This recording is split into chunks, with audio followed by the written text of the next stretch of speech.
Olá, boa tarde, YouTube. Olá, boa tarde, Facebook. Galera do Instagram. Vamos que vamos começar hoje a uma nova etapa. Faz um tempão que eu já tenho a intenção de compartilhar com vocês. Faz um tempão que eu tenho intenção de compartilhar com vocês conteúdo do meu dia a dia. Eu faço parte de alguns grupos de estudo e todo dia a gente está aprendendo com essa galera que estuda muito. Eu tenho notado que os fisioterapeutas do Brasil hoje são os fisioterapeutas mais bem preparados tecnicamente. O pessoal está estudando muito, o pessoal está lendo muito estudo científico, a galera está cada vez mais afinada. E eu tenho visto que quanto mais eu estudo, menos eu sei. Mas eu também tenho vivenciado que quanto mais eu compartilho, mais eu recebo. Então, a partir de hoje, eu quero compartilhar com vocês conteúdo do meu dia a dia. E como eu tenho aprendido muito, eu vou falar para vocês também de um tema que eu vivencio já há pelo menos 15 anos. Eu tenho 17 anos de formada, trabalho com reabilitação de coluna há 15 anos. E a pergunta que a gente sempre recebe é: tenho hérnia de disco e agora? O que eu faço?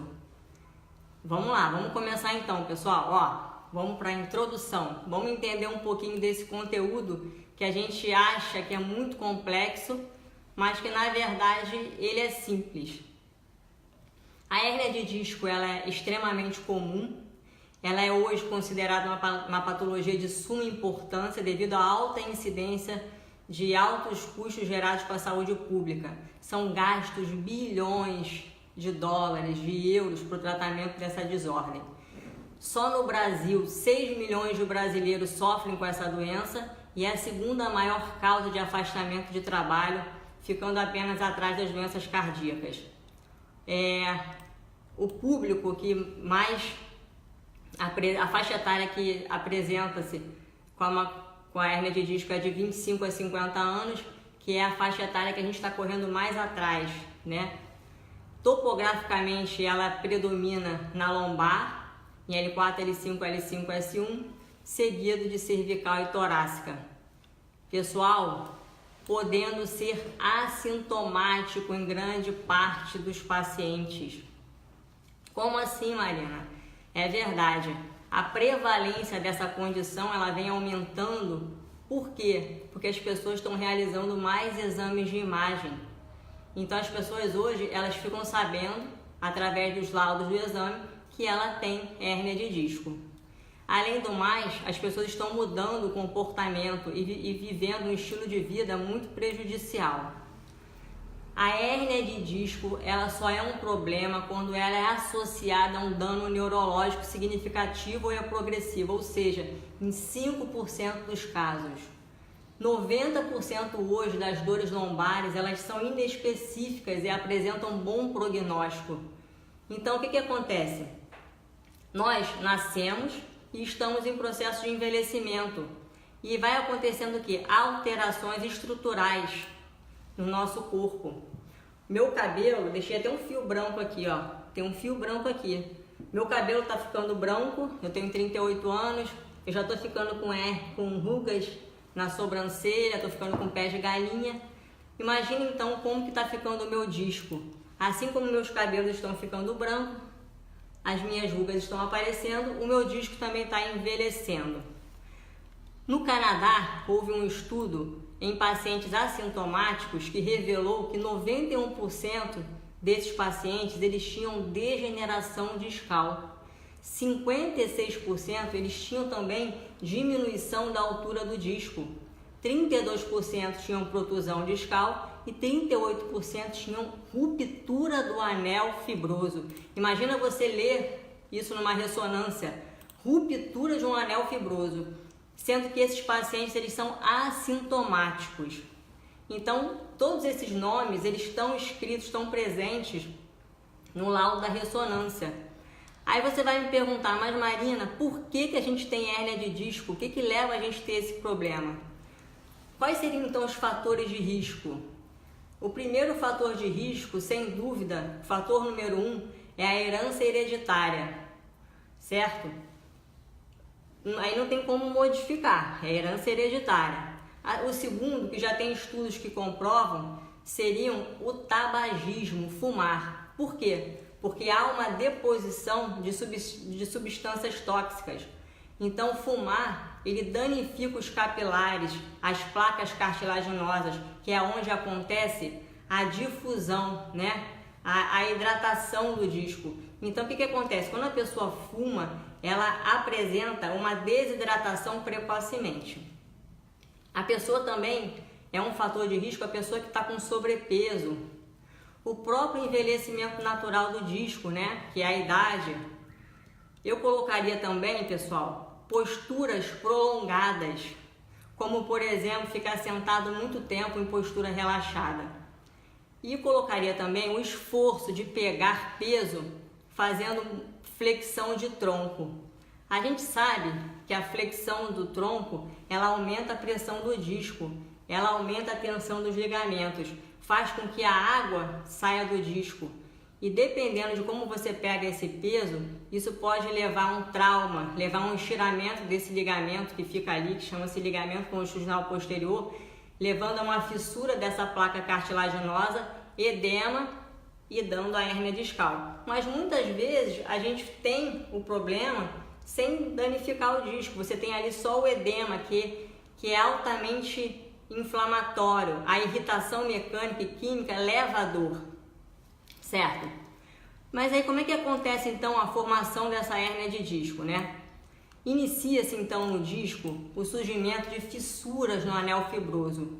Ele vai perdendo a elasticidade, que é um tecido fibrocartilaginoso composto por 65% de água.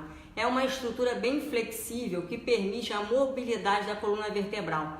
Eu gosto de mostrar para os meus pacientes analogias. Então, quando eu vou falar do disco, eu peço para o paciente assim, ó, corta uma cebola, olha a cebola ao meio e imagina que aqueles anéis da cebola ali são o anel fibroso. E no miolinho daquela cebola ali é um núcleo pulposo. Esse núcleo pulposo, ele também é gelatinoso, da consistência de uma pasta de dente. 80% de água. E já esse núcleo pulposo, que é o miolinho da cebola, a função dele é amortecer, é a mola do nosso corpo, é absorver impactos mecânicos. Esse núcleo também, ele é avascular, né? Ele não tem vascularização e ele se nutre também por difusão. A partir dos vasos sanguíneos que estão situados na periferia do anel fibroso, o que acontece? Com o tempo, esse núcleo ele vai ressecando. Essa geleiazinha, a gelatina, na consistência de uma pasta de dente, vai ressecando. Quem dá a sintomatologia, quando a gente está com a dor, é um nervo chamado de sino vertebral de Lusca, que inerva 1/3 externo do anel fibroso na sua parte posterior. Pessoal, esse nervo dói muito. Esse edema, quando você tem um processo inflamatório, é isso que leva à dor. Essas fissuras do anel fibroso faz com que o conteúdo desse núcleo ele vá se infiltrando, e isso pode acometer as raízes nervosas em diferentes graus e forma. Outra analogia que eu falo para os pacientes é imaginar que, por exemplo, pode haver, se essa pressão aumenta, um abaulamento do disco. Quando ocorre um abaulamento do disco, isso acontece porque ocorre uma deformação do colágeno devido a você se manter muito tempo em carga mantida. Então, a pressão do disco faz com que esse conteúdo gelatinoso ele espalhe, mas ao mesmo tempo que ele deforma no abaulamento, ele tem condições de voltar. Então, a gente fala que esse retorno, essa deformação, né, quando ele deforma, isso chama-se fluência, e essa volta se chama-se histerese. E o que acontece?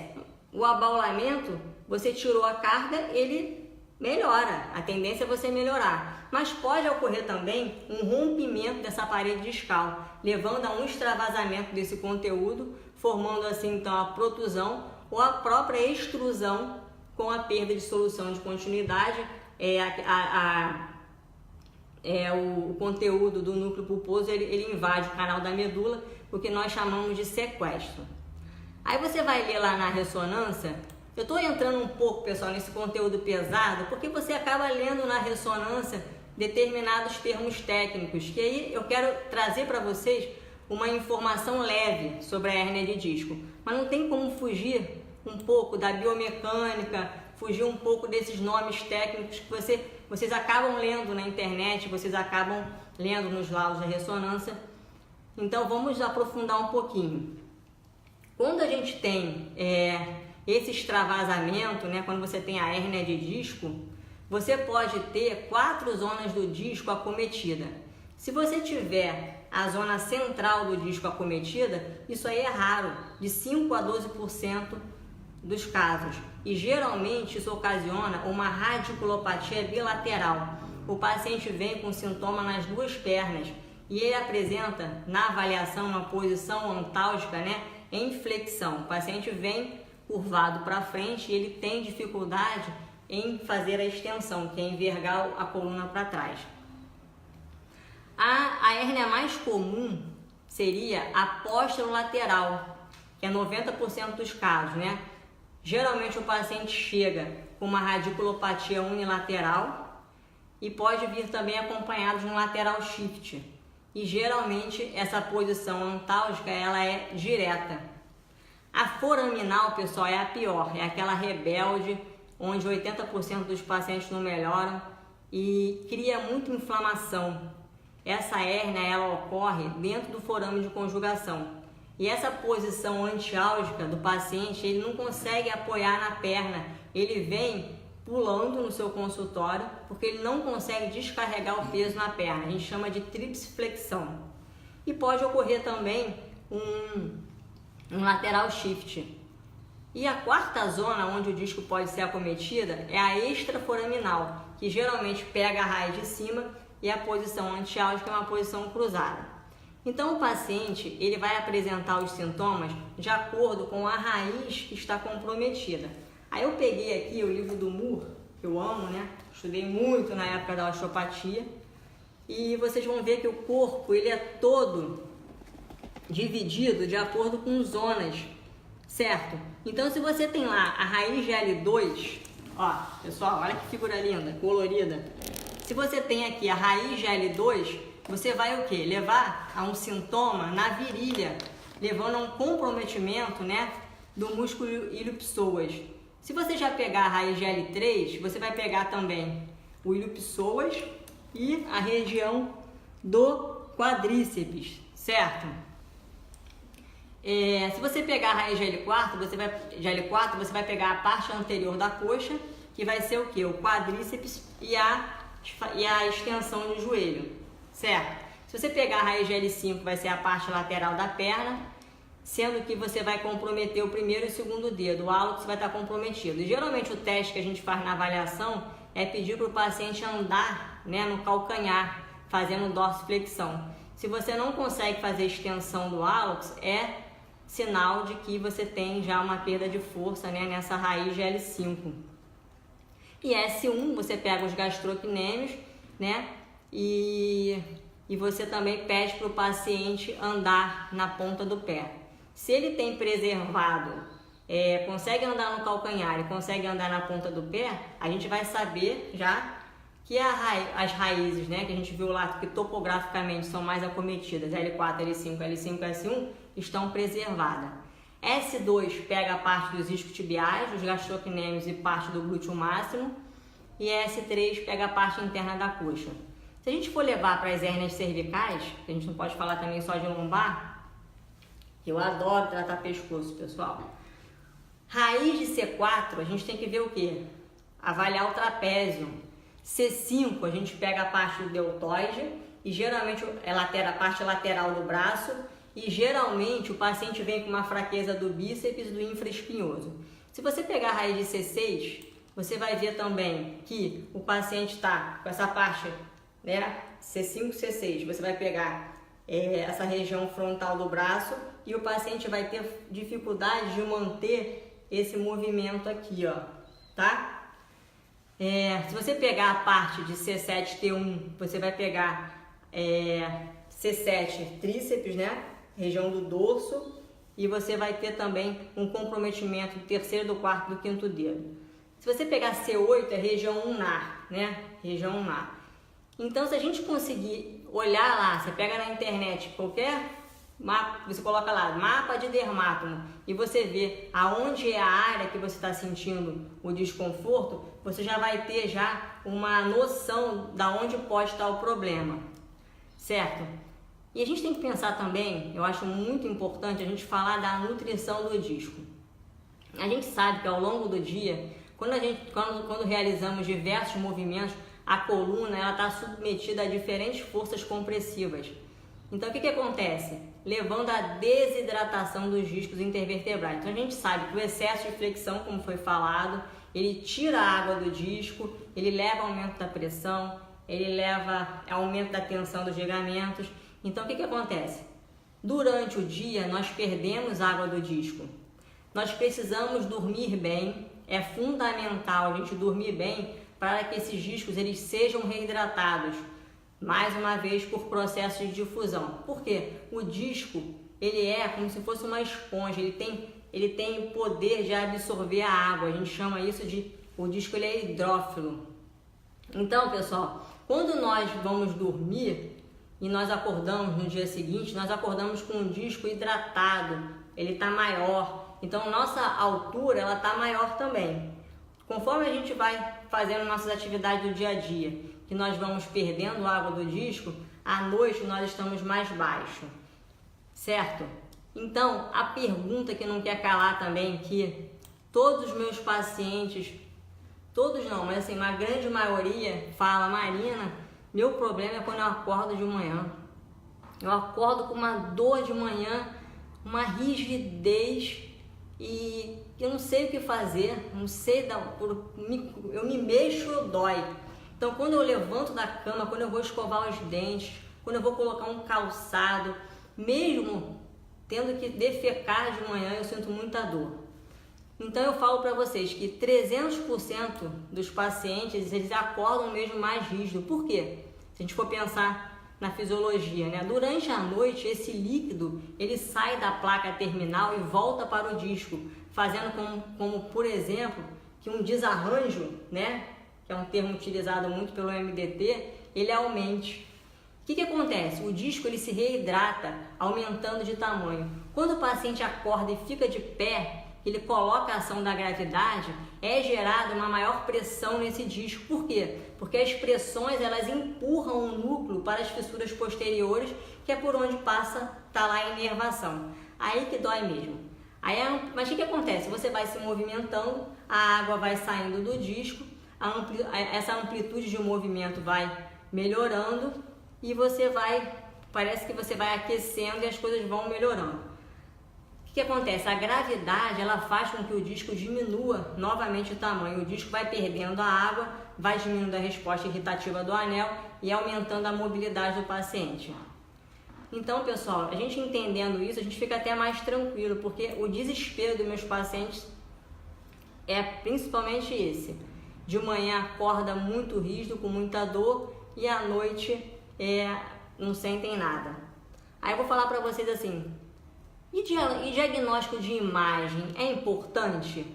Eu falo para os pacientes que a gente, fisioterapeuta, a gente precisa de imagem para descartar a bandeira vermelha, né? A gente não trata doença, a gente trata disfunções de movimento. A gente precisa ter segurança na hora de fazer a nossa técnica. E no caso da hérnia de disco, para você não criar efeitos nocivos na cabeça do paciente, só deve ser indicado para aqueles pacientes que apresentam sinais e sintomas de déficit neurológico. Por exemplo, o que seria isso? Pessoas com diminuição de força, pessoas com tensão neural, alteração de sensibilidade, reflexo. E principalmente, pessoal, como eu disse, se você está com suspeita de ser alguma bandeira vermelha, uma fratura, um tumor, uma infecção grave no disco, ou se é mesmo cirúrgico, vale a pena você pedir o exame. A ressonância magnética é o melhor método para avaliar o disco, porque esse exame é o mais específico, pois mostra a integridade dos nervos, vasos, ligamentos e ainda permite visualizar tumores. O mais importante que eu acho para o fisioterapeuta é o fisioterapeuta fazer uma avaliação minuciosa. Nós precisamos ouvir mais a história do paciente, verificar qual é o problema e traçar uma estratégia correta. Pessoal, muitos pacientes que vêm para mim com diagnóstico de hérnia de disco, eu faço uma avaliação e vejo que o disco não é o vilão. A dor dele não está vindo do disco. E ele pode estar dentro daqueles 90% de lombalgias inespecíficas de bom prognóstico. Então é importante a gente ter esse conhecimento profundo das características de cada tecido, para a gente poder fazer dentro da nossa avaliação uma anamnese, exames específicos, descartar bandeiras vermelhas. E o mais importante, eu acho, na hérnia de disco é você criar referências para o paciente, principalmente referências neurológicas. Então a gente tem que fazer a avaliação da tensão neural. A gente tem que avaliar a questão do déficit motor, se existe alteração de sensibilidade, se o paciente está apresentando hiporreflexia, se existe alguma deformidade, se tem ali um lateral shift relevante, ou mesmo se a imagem ela evidencia, né, uma patologia discal de nível relevante.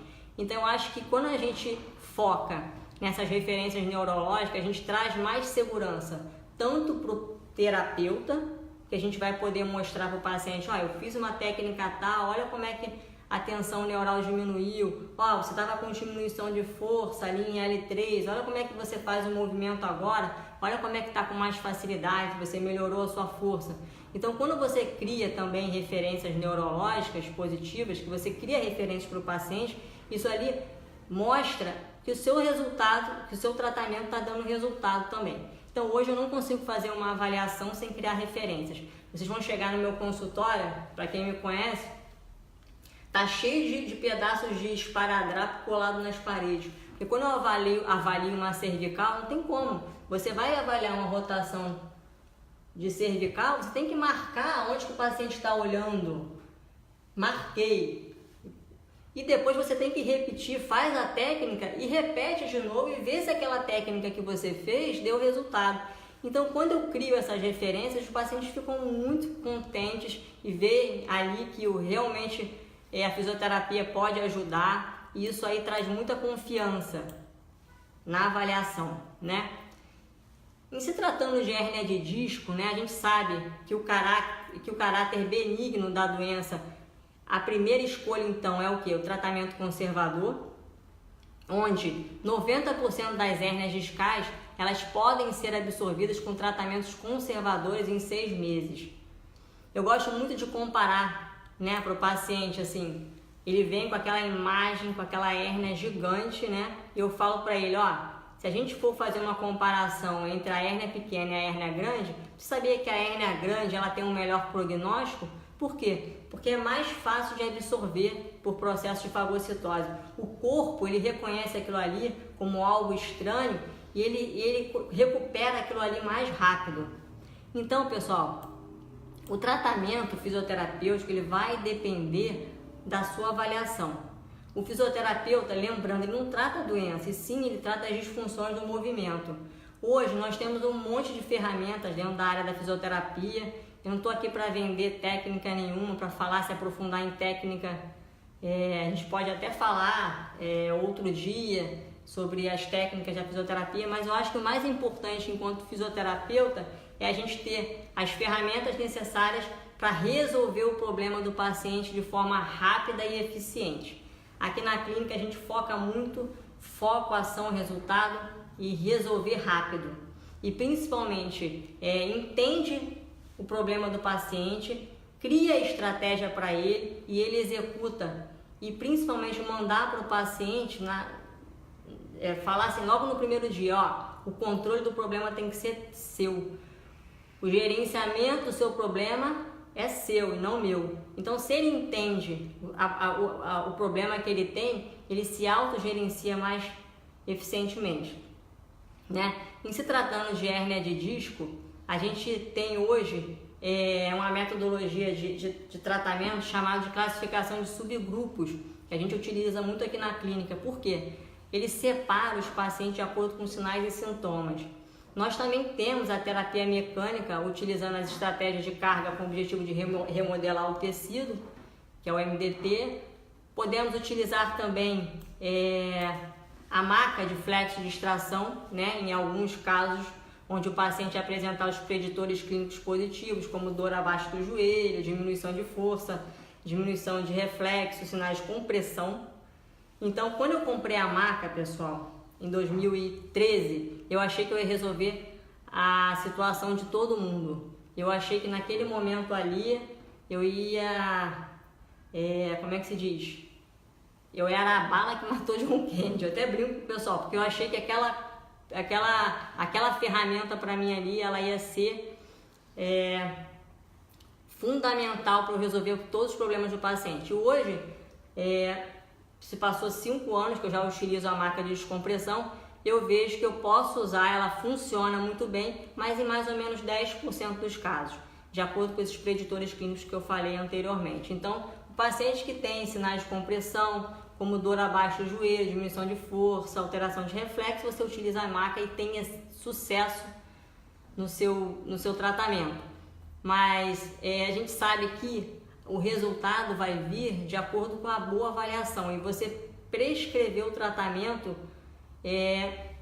certo, correto. Você dá um tiro de sniper, um tiro no alvo, certo? Eu utilizo aqui também para o tratamento de hérnia de disco, que eu mais uso hoje no momento é exercício, pessoal. É exercício específico. A gente precisa fortalecer a musculatura específica, a gente precisa reeducar controle de função, a gente precisa botar os músculos para trabalharem. Então, quanto mais exercício, quanto mais ativo for o seu paciente, mais rápido ele melhora. Então, exercício físico específico para hérnia de disco eu acho que é fundamental, não tem como. Aqui na clínica a gente trabalha com fases de tratamento. Fase 1 é analgesia e recuperar a função, elevar todas as articulações na amplitude final livre sem dor e já começar levando o paciente para reeducar função. A fase 2 do tratamento nós fazemos no Pilates, é a minha equipe que realiza, onde a gente faz todo esse trabalho específico para hérnia de disco no Pilates, com exercícios específicos. O paciente ele sente muita segurança, porque a gente faz um trabalho a gente quebra muitas crenças prejudiciais que o paciente vem. Porque o paciente vem para a clínica cheio de barreiras de recuperação, cheio de medo, cheio de ameaça. Então, quando esse paciente chega para a gente tem que fazer um trabalho antes de educação em dor, de esvaziar o copo dele que está cheio e trazer confiança, trazer esperança e mostrar que a história natural diz que é uma patologia reversível, que as coisas podem melhorar.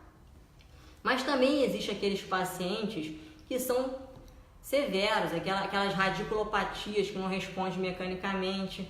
E tem casos que a gente precisa entrar com um trabalho em conjunto com o médico. Né? Como que seria isso? Através dos bloqueios epidurais, certo? Hoje, aquelas radiculopatias que não respondem mecanicamente, eles usam esses bloqueios via transforaminal. O transforaminal é mais usado na lombar, né? Segundo eles, o melhor de todos. Eles usam um guia de imagem que chama-se o fluoroscópio para ver se o contraste está no lugar certo.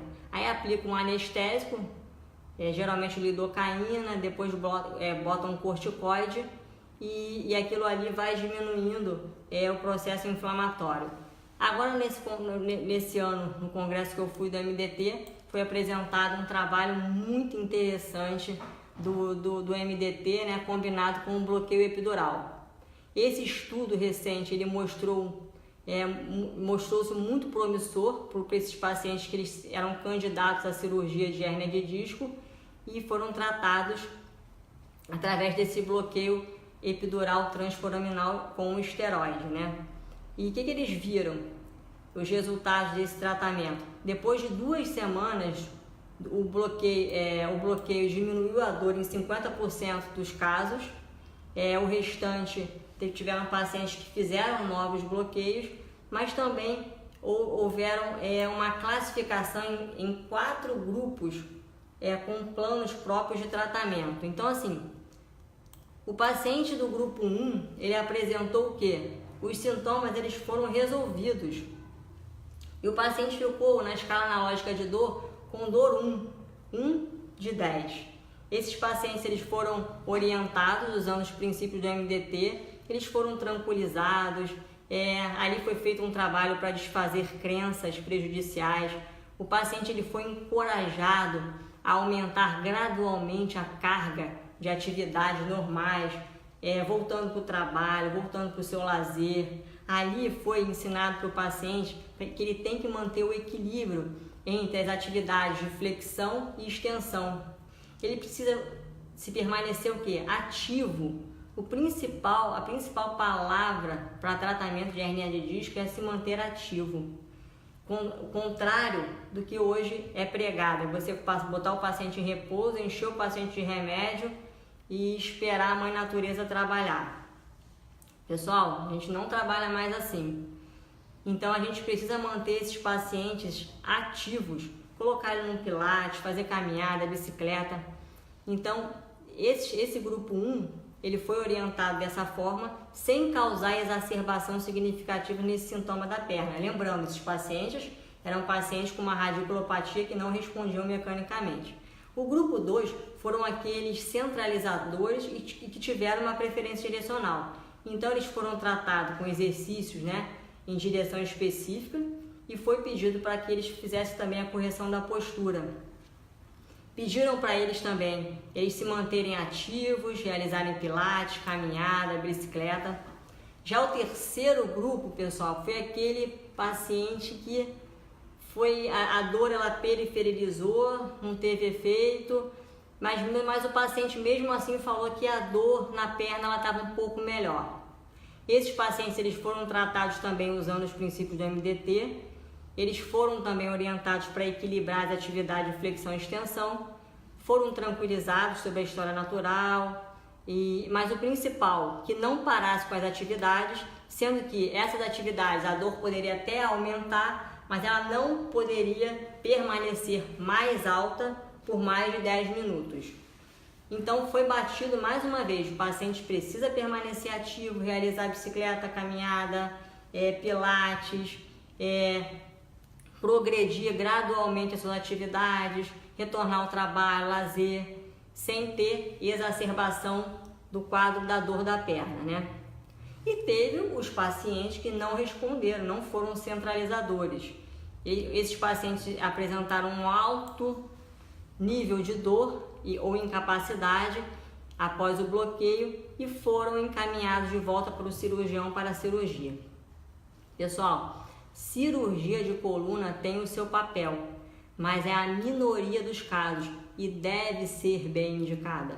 Se você pega um paciente para avaliar hoje, a possibilidade de ele evoluir para um processo cirúrgico está ali de 3, 5, chegando no máximo 8, 10%. Lembra que 90% é um bom prognóstico, certo? E a gente tem que avaliar o paciente para tentar encaixar esse paciente nos 90%. Se ele não encaixa, a gente vai fazer o quê? Vamos tentar todos os recursos, mas se ele tiver que evoluir para o processo cirúrgico, a decisão é sempre do paciente. E a pergunta que não quer calar, mais uma vez, como que a gente, respondendo a pergunta do início, o que fazer quando a gente tem a hérnia de disco? Como prevenir a hérnia de disco? Eu falo para vocês, agora é o momento mais importante, que seria manter um estilo de vida saudável. Principalmente, você quer prevenir a hérnia de disco, se mantenha ativo, dorme bem, vai dormir cedo, para que seu disco ele consiga se reidratar.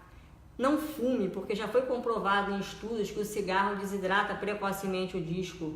Se alimente bem, evite sobrepeso, estresse, ansiedade, posturas prolongadas. Pessoal, principalmente sentado, relaxado muito tempo.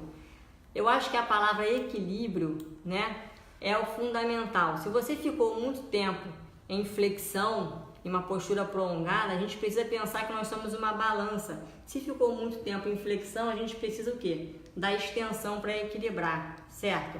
Então, lembrando que a flexão, ela tira a água do disco, ela aumenta a tensão do disco, mas a gente precisa da flexão para tudo.